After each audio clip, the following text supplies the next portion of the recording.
सोचते रह गए, नीतीश खेल कर गए। ललन का गेम ओवर, नीतीश का टेक ओवर। कहते हैं ना, पीठ जख्म से भले लहूलुहान हो, लेकिन सियासत में चेहरे पर हंसी का फरेब लाजमी है। कुछ इसी हाल में नीतीश दिल्ली में डेरा डाले हुए थे, लेकिन दूसरी तरफ बिहार टू दिल्ली सियासी पारा काफी गर्म रहा।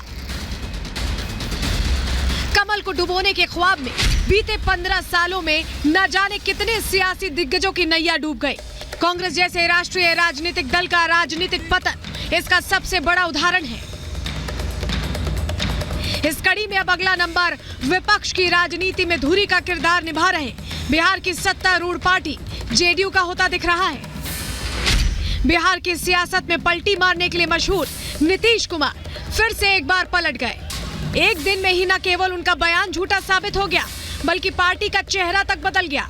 रिपब्लिक भारत की खबर पर मुहर लगी और ललन सिंह ने जनता दल यूनाइटेड के राष्ट्रीय अध्यक्ष के पद से इस्तीफा दे दिया। आप कोई भी कंक्लूजन निकालने के लिए स्वतंत्र हैं। ऑफिशियल प्रेस कॉन्फ्रेंस तब होगी जब राष्ट्रीय परिषद सारे प्रस्तावों को पास करेगी। दोबारा से नीतीश जी आएंगे बैठक में शामिल होने? वो तो सर्वत्र हैं। बिहार के मुख्यमंत्री नीतीश कुमार ने एक बार फिर से राजनीतिक पंडितों को चौंकाते हुए जेडीयू की कमान अपने हाथों में ले ली है। कहने को तो ये एक पार्टी के संगठन में बदलाव की रूटीन खबर है, लेकिन लोकसभा चुनावों के ऐलान से सिर्फ 2 महीने पहले नीतीश के इशारे पर हुए जेडीयू में इस बड़े बदलाव के मायने बेहद अहम हैं। हालांकि राजनीतिक गलियारों में अफवाह ये है, लालू के साथ ललन की बढ़ती नजदीकियों के चलते ललन सिंह के हाथों से पार्टी की कमान छीनी गई है, लेकिन पार्टी के नेता लोकसभा चुनाव को कारण बता रहे हैं। बिल्कुल अभी बिल्कुल रीअलाइनमेंट की बात नहीं है।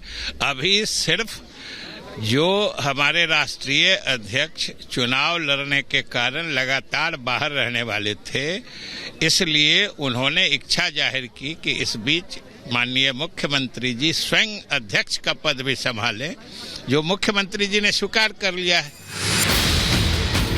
अब ऐसे में माना जा रहा है कि लोकसभा चुनावों से ठीक पहले नीतीश का ट्रम्प कार्ड निकालना साबित करता है कि अब नीतीश अपना अगला दांव खेलने वाले हैं। सवाल है कि नीतीश आखिर क्या करने वाले हैं? क्या इंडी को धमकी दे रहे हैं Nitish?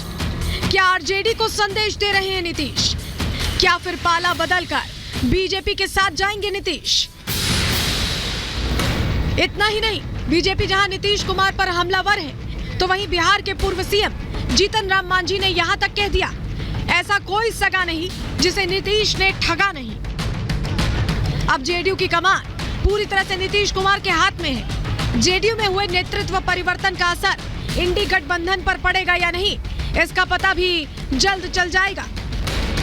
Bureau report, Republic Bharat.